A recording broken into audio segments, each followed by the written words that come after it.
The miracle doctor won't be a kept man. My heart belongs ashore.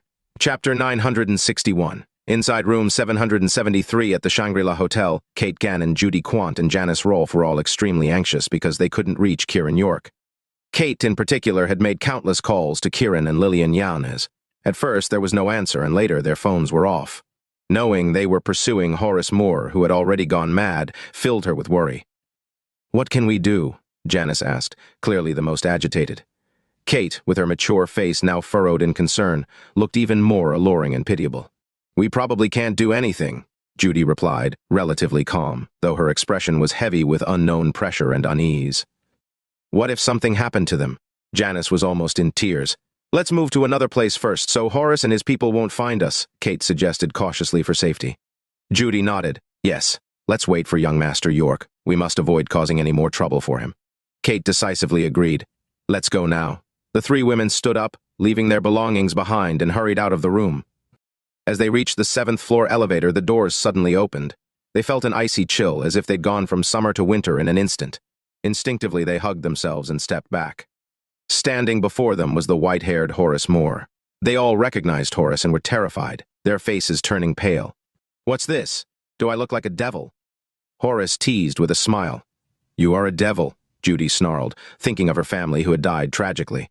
Horace laughed, pleased. "If you say I'm a devil, then so be it." "What do you want?" Kate stepped forward and said coldly, "As an Imperial Dragon inspector, I warn you to leave immediately, or else." "Or else what? You'll kill me?" Horace interrupted mockingly. Kate was furious but couldn't retort. She had no way to deal with Horace. "I'm here to take you away. Come with me now," Horace ordered, his gaze sweeping over them. "In your dreams," Kate shouted, throwing a hidden weapon at Horace and yelling to Judy and Janice, "Run!" "Kate!" Janice cried out in panic. "Go!" Judy pushed Janice towards the stairs. Janice stumbled but managed to start running down the stairs. "Damn it!" Horace pointed a finger, immobilizing Kate. He effortlessly deflected the hidden weapon to the ground. Judy seized the moment to run towards their room. Seeing the women flee in two directions, Horace decided to pursue Judy. He caught up with her in a few strides.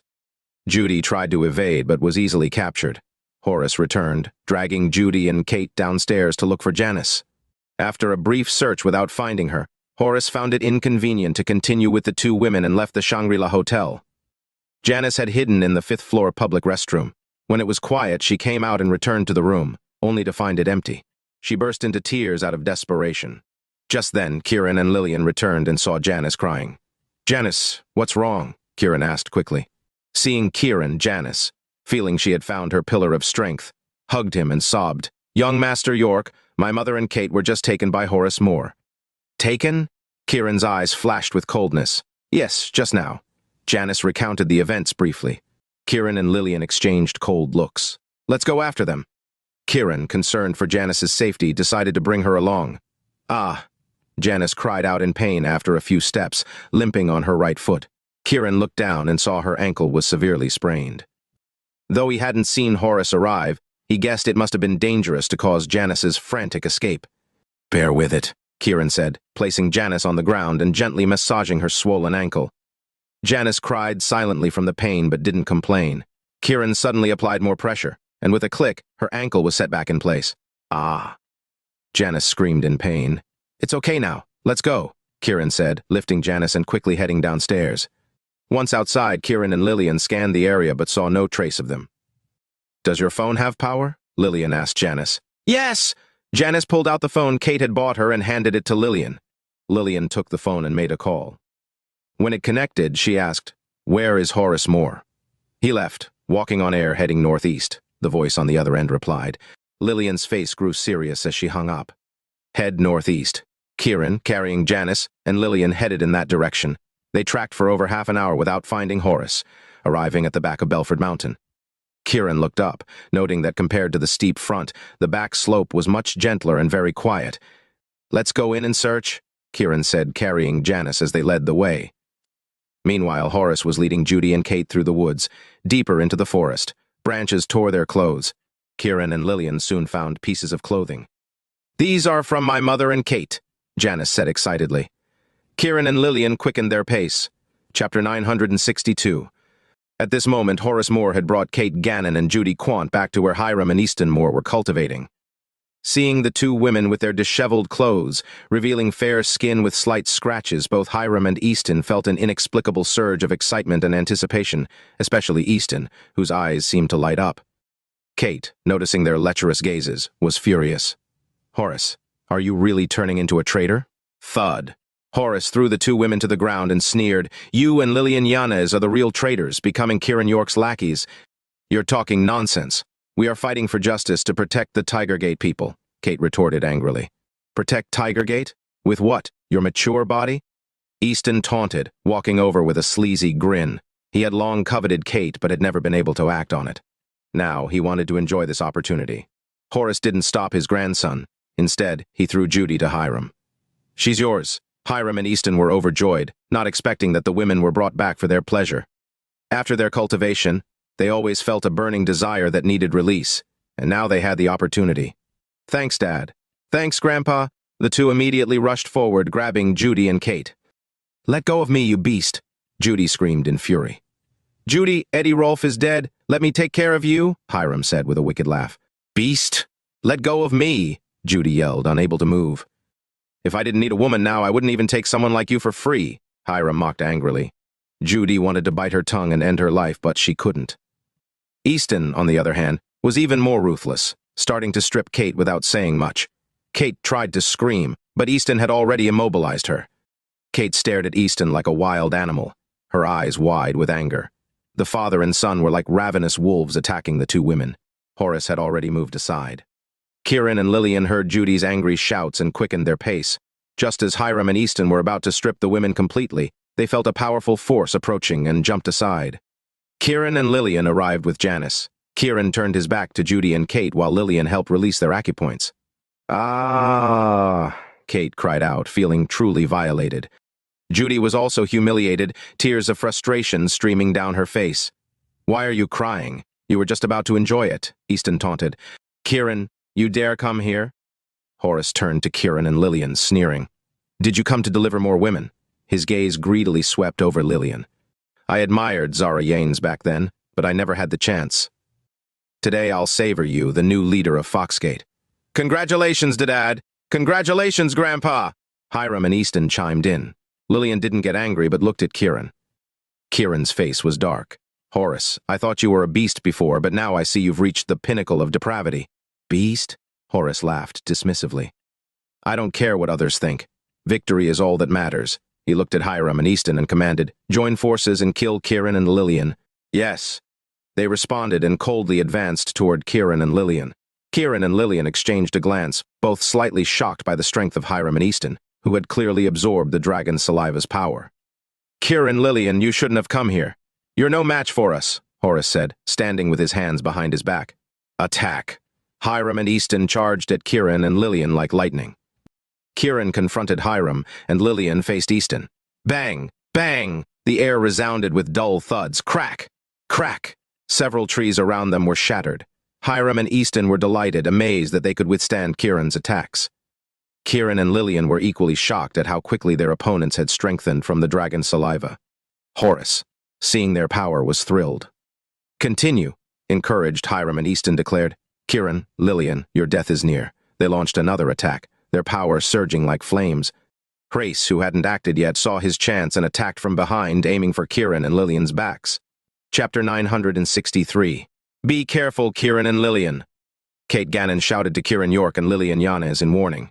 Kiran and Lilian had already sensed the powerful attack from behind, their expressions growing serious. They exchanged a glance, communicating silently, and prepared to counterattack against Hiram and Easton Moor. After a nod of agreement, the two suddenly pressed their palms together, their bodies appearing as if they were embracing, which puzzled their opponents. "Celestial unity!" they shouted in unison. Their four palms separated, two thrusting forward, two back. Boom, boom, boom. A series of explosive sounds filled the air. "Ah!" Hiram and Easton screamed in pain. Their attacking hands hadn't fully extended before their bodies were sent flying backward. Horace Moor's mid-air attack was also halted by the combined force of Kiran and Lilian's palms. Horace's face showed shock, clearly not expecting Kiran and Lilian to be this powerful. Having gained the upper hand, Kiran and Lilian leaped forward, aiming to finish off Hiram and Easton. "Damn it!" Horace roared, unleashing a tidal wave of force from his palms to stop them from killing Hiram and Easton. Kiran and Lilian quickly ceased their attack, jumping to opposite sides. Seizing the moment, Horace grabbed Hiram and Easton and swiftly retreated into the depths of the mountains. "I'll chase them," Kiran said, not waiting for Lilian's agreement, and took off in pursuit. Despite Horace's speed, carrying two people slowed him down, and Kiran quickly closed the distance. Kiran drew out silver needles, hurling them at Horace and his grandsons. Unable to block the attack, Horace could only shield himself with his energy. Whoosh! The needles whistled through the air. "Ah!" Hiram screamed as one needle pierced his throat, draining his strength. "Hiram!" Horace cried out in horror. "Dad, Hiram tried to speak but could only choke. Horace looked down, seeing the needle lodged in Hiram's throat, and watched him die. "Dad!" Easton screamed in terror, his face pale. Horace's body halted. He glared at Kiran. "You killed Hiram?" Kiran felt a surge of satisfaction. The needles had worked better than expected. "You all deserve to die. It's you who will die. I will avenge my father," Easton shouted, charging at Kiran. "Stand back," Horace commanded. "Grandpa." Easton pleaded. Horace raised his hand, signaling silence, and stepped forward. "Kiran, today you will die." "That depends on your ability," Kiran mocked. "Die!" Horace roared, swinging his right hand like a giant fan towards Kiran's head. Kiran, unafraid, inhaled deeply and shot forward like an arrow. "Kiran, today will be your death anniversary." Horace screamed, his rage over his son's death fueling his attack. "Grandpa, crush him and avenge my father," Easton urged, desperate for retribution.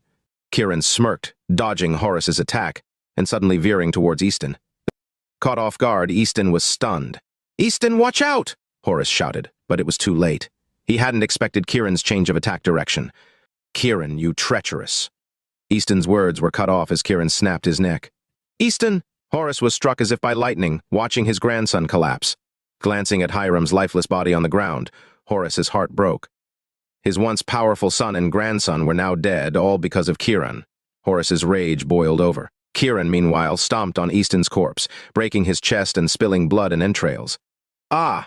Horace screamed in agony. Kiran taunted, "It's your fault they died." "I'll kill you, Kiran." "I'll avenge them!" Horace charged at Kiran like a madman. Kiran deftly dodged, not attacking back. Horace's relentless assault, met only with evasion, felt like mockery. "Kiran, fight me if you're a man," Horace yelled. "A real man isn't a fool," Kiran retorted, kicking Hiram's corpse again, turning it into a grotesque mess. "Stop, Kiran!" Horace was in disbelief. "I'm ending your line," Kiran said coldly. "You knew?" Horace asked, shocked. Kiran nodded. "You used them to store the dragon saliva's power, planning to absorb it later." "You knew?" Horace roared, his plan exposed and his heirs dead. He had intended to use his sons' and grandsons' bodies as reservoirs for the dragon saliva's power, retrieving it later to avoid overloading himself. Although it would not be good for Hiram and Easton's health, they would not die. He did not expect Kiran York to see through it and kill them so cruelly. "Horace, your plan ends here," Kiran declared. "Die, Kiran," Horace bellowed, unleashing a massive wave of energy in a final desperate attack. Chapter 964. A surging wave of air, a fierce dominance, a ruthless killing intent, an endless hatred. At this moment, all of these emotions transformed into a wave of hatred directed at Kiran York, overwhelming him. Horace Moor never imagined that his son and grandson would meet such a tragic end. Kiran had shattered his last hope of advancing. Horace's hatred for Kiran now ran as deep as the sea. At this moment, Horace only wanted to kill Kiran to avenge his son and grandson, and to absorb Kiran's power for his own use. Facing Horace's fierce attack, Kiran dared not be careless. Just one encounter with Hiram Moor had made Kiran experience the power of the dragon's saliva. Now, facing Horace, whose strength was naturally greater than Hiram's and who had absorbed more power, Kiran knew this would not be easy. Kiran gathered all his strength and countered Horace with a powerful palm strike. Boom! The air echoed with a sound like heaven and earth splitting. Both men were forced back. Their eyes were filled with shock and surprise. Neither had expected the other to be so strong. "Ha ha ha!" Horace suddenly burst into hearty laughter, looking at Kiran with anger burning in his eyes. "No wonder you could kill my son and grandson. Your strength is indeed remarkable. I didn't expect someone so young to possess such power." "Enough talk!" Kiran steadied himself and prepared to attack again. Horace sneered at Kiran. Your dragon saliva power is also quite strong. I won't fight you now. Trying to run? Kiran leaped forward to block Horace. Take this! Horace roared. Instead of attacking Kiran, he struck the ground where his son and grandson's bodies lay, sending flesh and blood flying towards Kiran. Kiran quickly retreated, using his energy to block the attack and avoid being splattered. Rest in peace! Return to dust! Horace's voice echoed from a distance as he fled. Kiran looked at the ground, now a mingling of blood and earth, then towards the direction Horace had escaped, feeling frustrated. Horace had used his own family's corpses as a shield, something Kiran had not anticipated. Such heartlessness was beyond belief. Suppressing his anger, Kiran turned back to find Lilian. When he rejoined Lilian and the others, Kate and Judy had calmed down. Did you kill Horace? Kate asked first. Kiran shook his head. Kate was disappointed and angrily scolded Kiran. You're useless.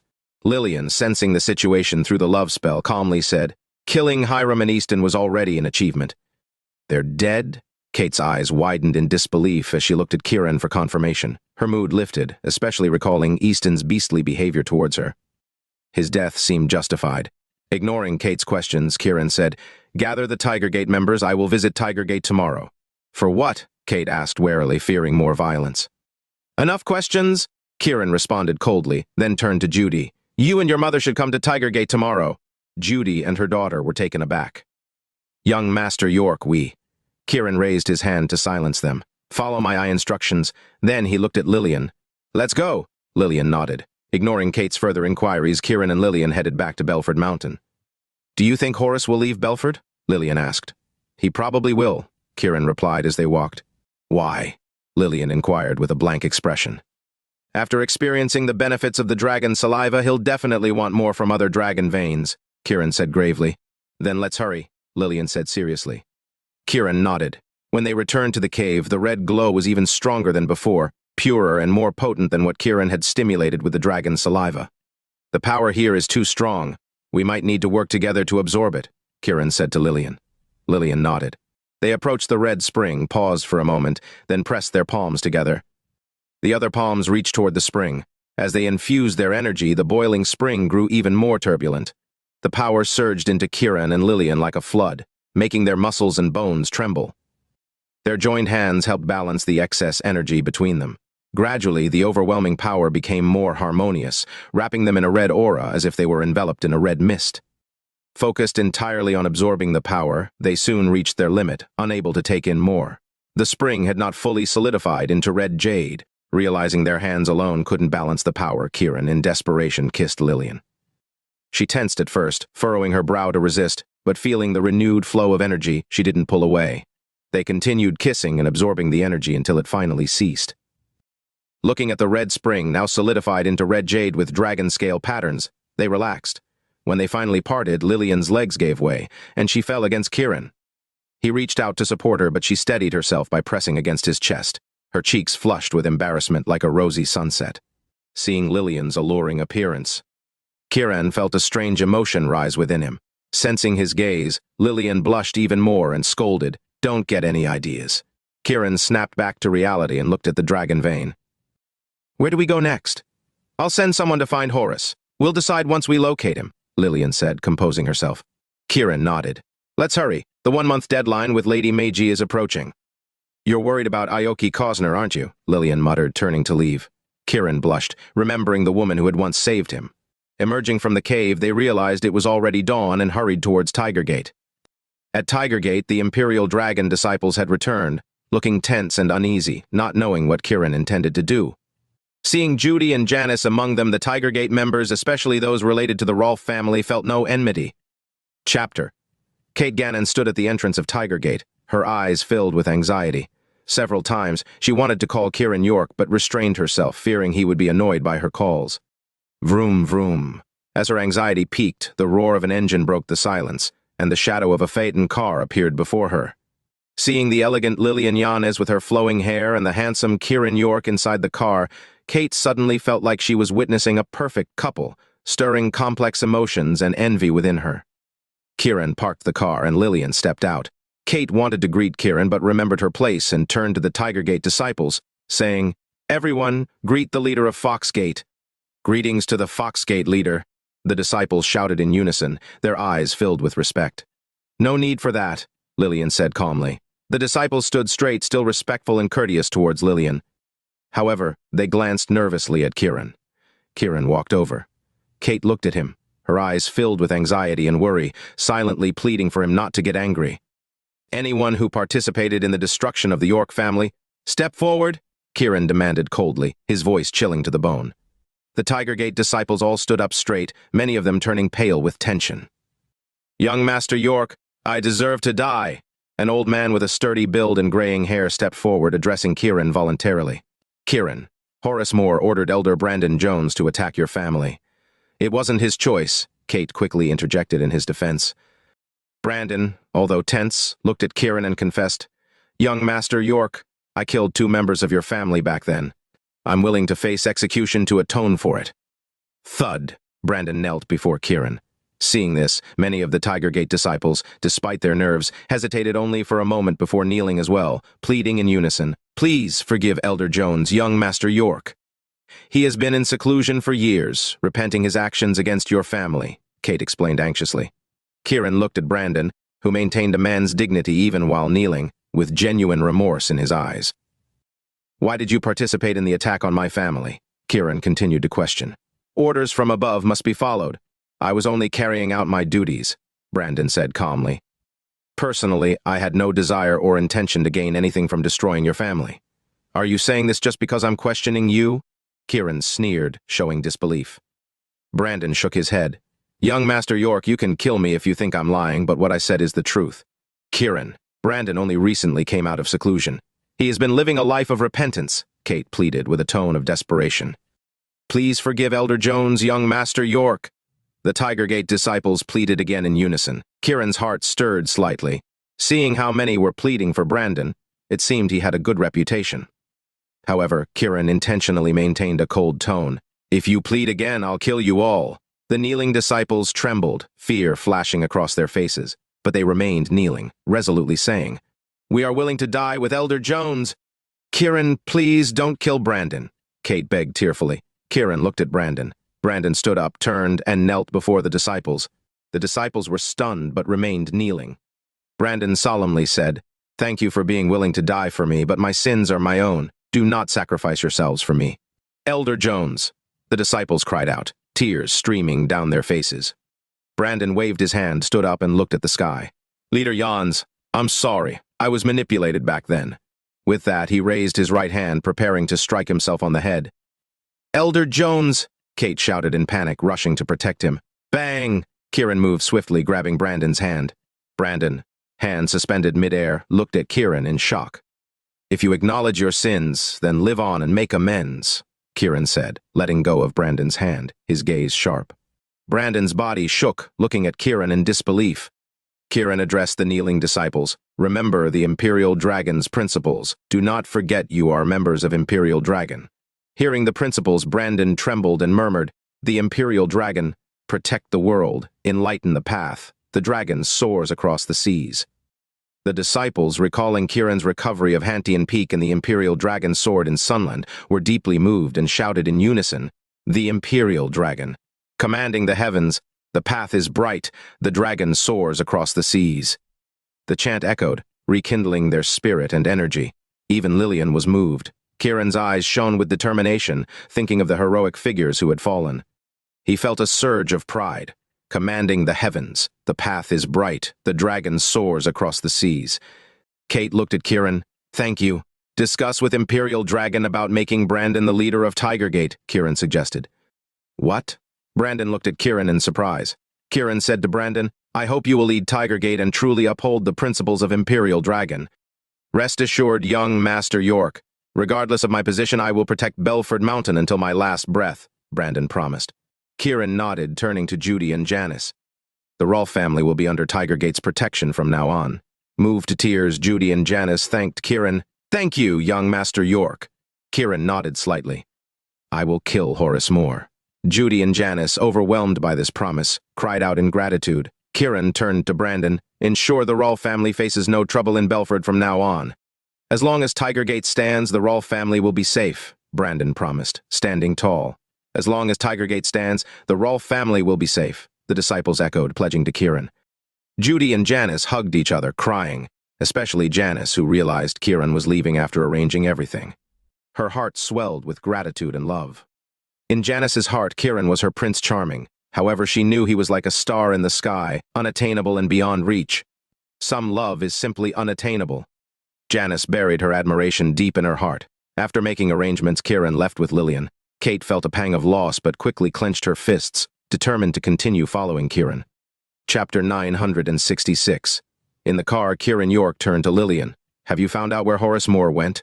Lilian Janice responded. Not yet, but I think he might have gone to Dragon City. Is Dragon Gate there? Kiran asked directly. Lilian hesitated for a moment, then nodded. Yes. Great! I want to visit all the branches of the Imperial Dragon. Kiran's eyes showed anticipation.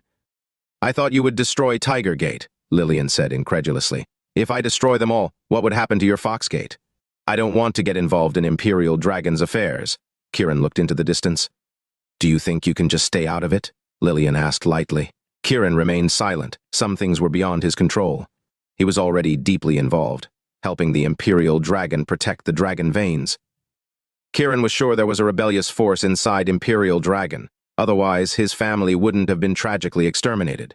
After all, Zarianes was Alexianis's daughter who would dare to disrespect her as the daughter of the first master of Imperial Dragon. Thinking of the rebellious force filled Kiran with anger. That was his true enemy. Lilian stopped talking and closed her eyes to rest. Kiran drove swiftly towards Dragon City. From Belford to Dragon City, it was about 500 kilometers. Driving on the highway, Kiran rarely saw other vehicles, allowing him to maintain a fast speed. Kiran glanced at Lilian in the passenger seat. Her eyes were closed, long eyelashes casting shadows over her eyes. She looked beautiful, sexy, and enchanting. Kiran was amazed at how such a beautiful woman could exist. He wanted to ask about the phrase Judy Quant had mentioned, with a daughter like Jade, her name is Lilian, but decided against it. Some secrets are best revealed naturally. Beep beep! At that moment, Kiran's phone rang. Seeing that it was Yvonne Quinn, he answered, his tone anxious and concerned. Is there something wrong with Snow? Yvonne sounded displeased. You only care about your wife. Don't forget, we're also part of your life. If you're not careful, I might just kill myself and take you with me. Hearing Yvonne's reproach, Kiran felt helpless. What's the matter? It's not about Snow, Xander, so why the bad attitude? You're really too much. I'm angry, Yvonne pouted. Kiran, unable to handle Yvonne's temper, said reluctantly, Just tell me. I just received news from Park Sung-Namin Stick Nation.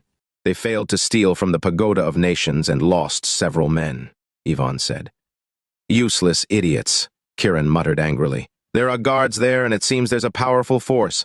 Anyone who gets close dies, Yvonne explained.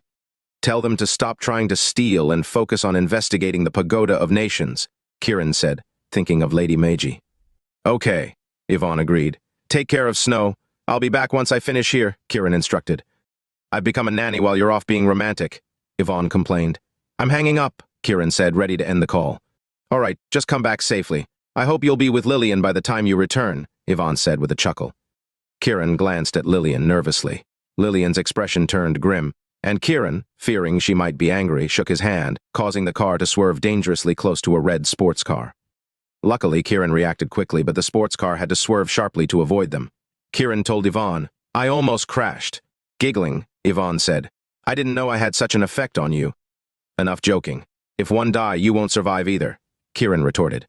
I have the heavenly silkworm goo now, so I'm practically immortal, Yvonne teased, hanging up. Of course, she wouldn't let anything happen to Kiran. Kiran put down the phone and focused on driving. Suddenly, Kiran's eyes widened. The sports car that had swerved earlier sped in front of him and braked sharply, almost causing a collision. Kiran quickly turned the wheel and managed to avoid hitting the car. Lilian opened her eyes, glaring at Kiran, clearly displeased with his driving.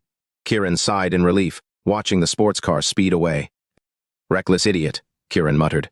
You were busy flirting and not paying attention to the road. Don't blame others, Lilian scolded. Kiran blushed, unable to argue and focused on driving. Half an hour later, Kiran pulled into a service area to use the restroom and refuel. As he looked for a parking spot, the roar of an engine came from behind. Kiran glanced in the rearview mirror. The sports car had followed him into the service area and was now speeding towards him, attempting to ram his car. Kiran swerved to avoid it. The sports car screeched to a halt in front of him. A woman in a red dress stepped out, tying her hair up as she walked, revealing a slender white neck. Kiran watched her curiously. The woman lowered her hand, revealing a stunning face with bright eyes, fair skin, and red lips. But her face was filled with anger, and she looked like she wanted to kill Kiran.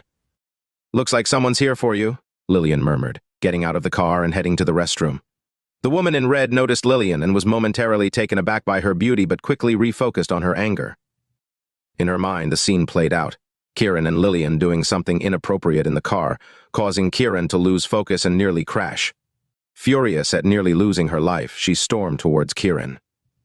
Kiran, watching her approach, rubbed his nose and thought, "Here comes a tigress." Chapter. Thud.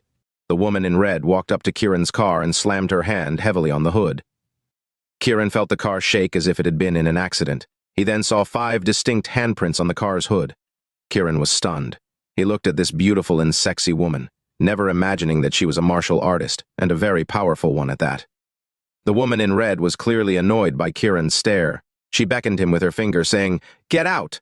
Kiran thought to himself, this really is a tigress, showing no fear of men. He opened the car door and got out, looking at his damaged phaeton with a pained expression. "What a pity!" Seeing Kiran's expression, the woman in red sneered, "Feeling sorry for your broken car?" Kiran nodded honestly. "Very much so." He glanced at her sports car and said, "I think you should compensate me with your car." "Compensate you?" The woman in red laughed coldly. "You almost caused me to crash and die, and you still have the nerve to ask for compensation." "I was answering a call at the time, so I apologize for that," Kiran admitted. "Answering a call?" The woman in red scoffed, glancing in the direction of the restroom, thinking that Kiran and Lilian must have been doing something inappropriate in the car. She didn't believe it was just a phone call. "It's true, I created the initial danger on the highway, and I'm very sorry for that. But you suddenly breaking in front of me was your fault. And now, you've damaged my car. You should apologize," Kiran said, pointing at his car. "Apologize?" The woman in red looked at Kiran as if he were joking. "If I had died, would I have heard your apology? But you're alive now, aren't you?" Kiran was getting irritated by her attitude. The woman in red was unfazed. "I slapped your car out of frustration. You better apologize to me, or I might just hit you." She waved her hand threateningly. Kiran was surprised by her arrogance and unwillingness to listen. His anger started to rise. "My car better not be seriously damaged, or your car will be mine," Kiran said, getting back into his car and trying to start it. The car wouldn't start. Kiran was even more shocked. This woman's internal force was so strong that she could disable his car's engine with a single slap. The woman in red, seeing Kiran's car fail to start, smiled as if she had achieved her goal. Kiran's anger was reaching a boiling point. He looked at the woman in red. She beckoned him with her finger again. "Come on!" She then took out her Ferrari car key and waved it, taunting, "If you want my car key, come and get it." Knowing he needed to hurry, Kiran decisively got out of the car and walked towards her. The woman in red remained fearless, ready to kick him away when he got close. At that moment, Lilian returned from the restroom. Seeing Kiran walking towards the woman, she muttered, "Always causing trouble with women wherever he goes." Kiran sensed Lilian's thoughts and turned to her. "Our car is broken. We need to take her car." Lilian, hearing this, returned to the phaeton, grabbed her belongings and walked towards the sports car. The woman in red, seeing Lilian so compliant, grew even more enraged that Lilian would assume that her car had already been claimed by Kiran. "Ungrateful!" She snapped, her smooth white hand turning into a palm aimed at Kiran's face. Kiran sidestepped, grabbed her hand holding the car key, and easily took it from her. "Ah!" The woman in red gasped, staring at Kiran. Kiran, holding the car key, waved it mockingly. "Thanks. Give me back my car key," she demanded angrily, turning to chase him, only to find she couldn't move. Her face contorted with anger, her body trembling. Kiran started the car, revved the engine, and drove off. The woman in red, hearing the engine, grew even angrier. Unable to move, she worried about being harassed by the leering men around her. She already hated Kiran deeply. Kiran drove to the gas pumps, filled up, then turned the car around and drove back. Hearing the car, the woman in red sighed in relief. The men approaching her stopped. Kiran parked in front of her, smiling. "I'm heading to Dragon City. I'll leave the car there. You can come find it yourself." Taking a deep breath to control her anger, she said, "I'm from Dragon City. If you don't release me, I'll make you regret it." "Really?" Kiran chuckled. "Then it'll be easy to return your car." He glanced at his phaeton. "You can have it repaired. Consider it a gift. Come to Dragon City for your car." The woman in red rolled her eyes in anger. "How dare you? I'll..." Vroom. The engine roared as Kiran prepared to leave. Panicking, the woman in red said, "Release me now," or, "Are you afraid?" Kiran glanced at the approaching men and asked with a smirk. Chapter 968. The beautiful face of the woman in red was full of pride, unwilling to submit to Kiran York. However, seeing the lecherous gazes of the men around, she grew nervous. She bit her lip and finally looked at Kiran angrily, saying, I am afraid." Kiran smiled at her and said, "Good that you know fear." He raised his hand and a surge of energy acted on her body. Ah. The woman in red gasped, her body trembling as she regained her freedom. The woman then became furious, glaring at Kiran and cursing, "Damn you bastard!" VV vroom. Kiran stepped on the gas, and the engine roared as the car shot forward like an arrow. The woman watched her car speed away, stomping her foot in anger. The roaring engine of the sports car she had loved now felt like it was mocking her. Clenching her fists, she shouted towards the direction the car had disappeared, "Damn it! Just wait until you reach Dragon City. I'll make you pay." She then noticed the lecherous men approaching her. Glaring at them fiercely, she scared them off. They backed away quickly, looking flustered. Ignoring them, the woman called for a mechanic to repair Kiran's phaeton quickly so she could rush back to Dragon City to seek revenge on him. In the car with Kiran, Lilian Janice finally spoke. "What do you think of that woman?" Kiran, surprised by Lilian's sudden question, responded calmly, "She's just a hothead with a bad temper." "Aren't all rich young ladies like that?" Lilian looked at Kiran with a smile that seemed to suggest his wife, Snow Xander, was the same. Kiran felt at a loss for words and pressed the accelerator harder. "She's from Dragon Gate," Lilian said, looking ahead. "I figured she must know martial arts and be quite powerful to damage my car like that," Kiran remarked. "If I'm not mistaken, she should be Jenny Leo," Lilian continued. "Jenny Leo from the Long family?" Kiran asked. "The leader of Dragon Gate is Marcus Leo. His son is Bradley, his granddaughter is Jenny Leo, and his grandson is George Leo." "Those are some imposing names," Kiran commented as he drove. "A good family name can really make a name sound impressive." "Well, I haven't heard any impressive names from the York family," Lilian teased. "The surname Yanez is great. Look at Zara Yanez, Lilian Yanez. What would the next one be?" Kiran pondered aloud. "The next one?" Lilian's expression changed instantly, her eyes becoming sharp and cold. She clearly thought Kiran was talking about their future child. "How about Ashley Yanez?" Kiran suggested, pretending not to notice Lilian's anger. "Ashley Yanez?" Lilian found it to be a man's name and couldn't help but ask curiously. "Yes." Kiran smiled, secretly amused. "Kiran, do you believe I can turn you into a eunuch?" Lilian threatened angrily. Kiran instinctively clamped his legs together, his face showing a hint of fear, and whispered, "I believe you. Don't bother me with such nonsense again, or the consequences will be serious," Lilian warned angrily. Kiran pretended to be scared, nodding, but he was actually quite pleased that he could joke around with Lilian more comfortably. Lilian sensed Kiran's thoughts, her eyes showing a mix of emotions, but she remained silent. She didn't know how to handle Kiran. She couldn't kill him, and beating him wouldn't help. Thinking of their kiss, her heart felt a mess. Remembering Jenny Leo made her feel jealous and even more embarrassed.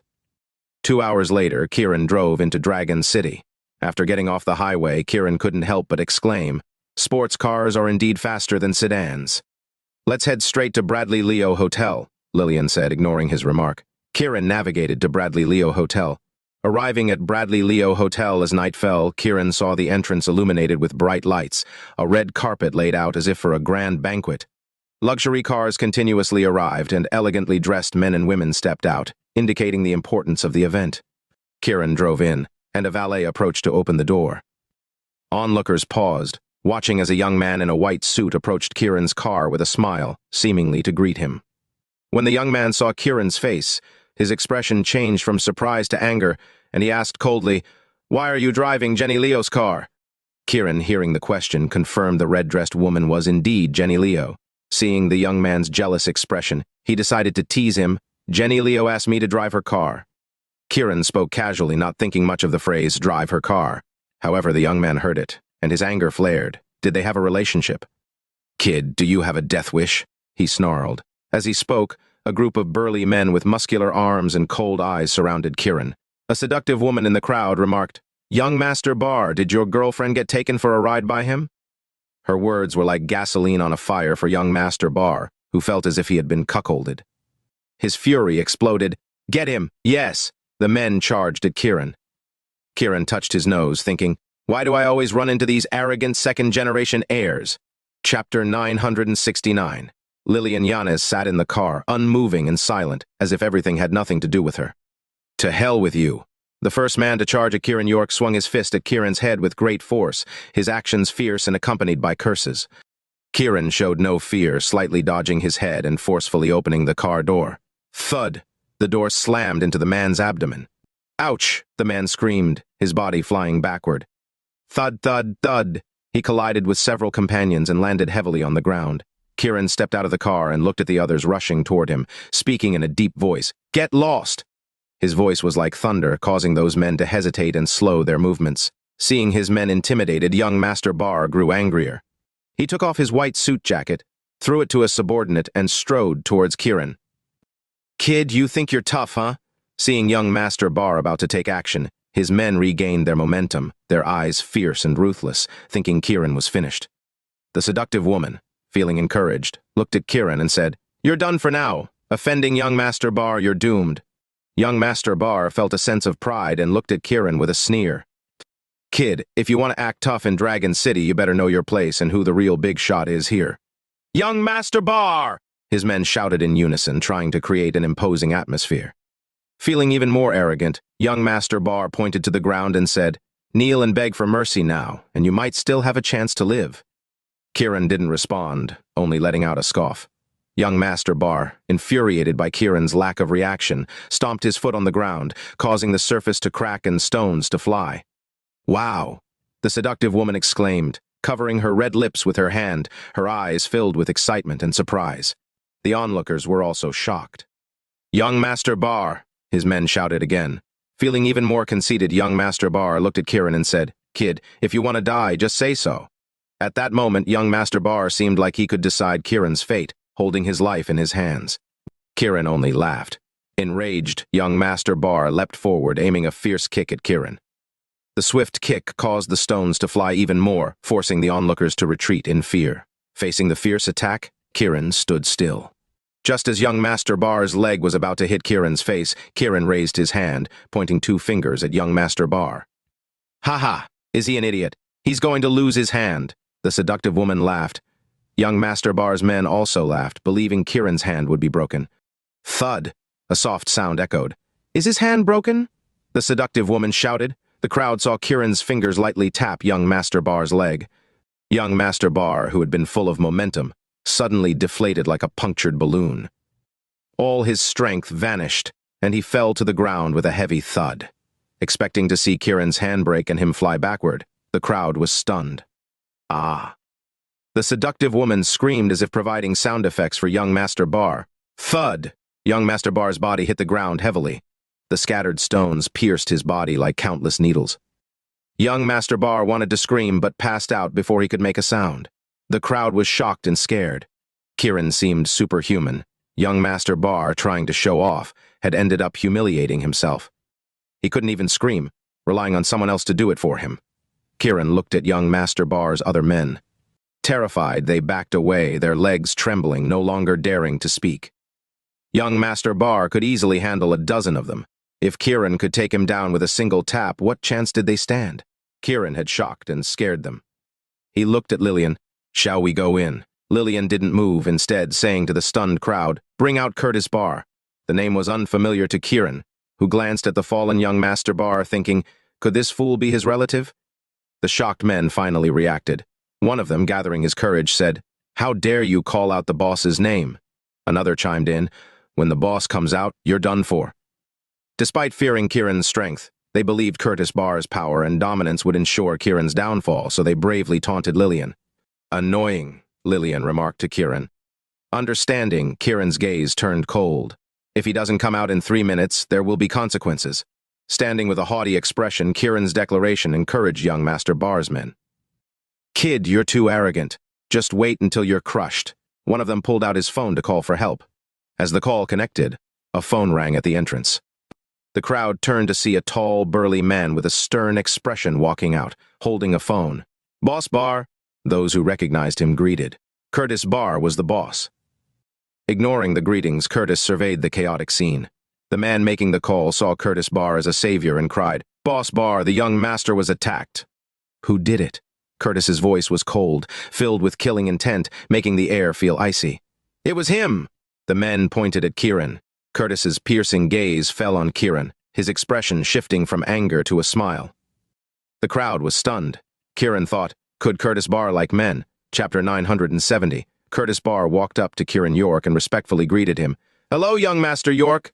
Then, turning to Lilian Janice, he said, Hello, sect leader Janice.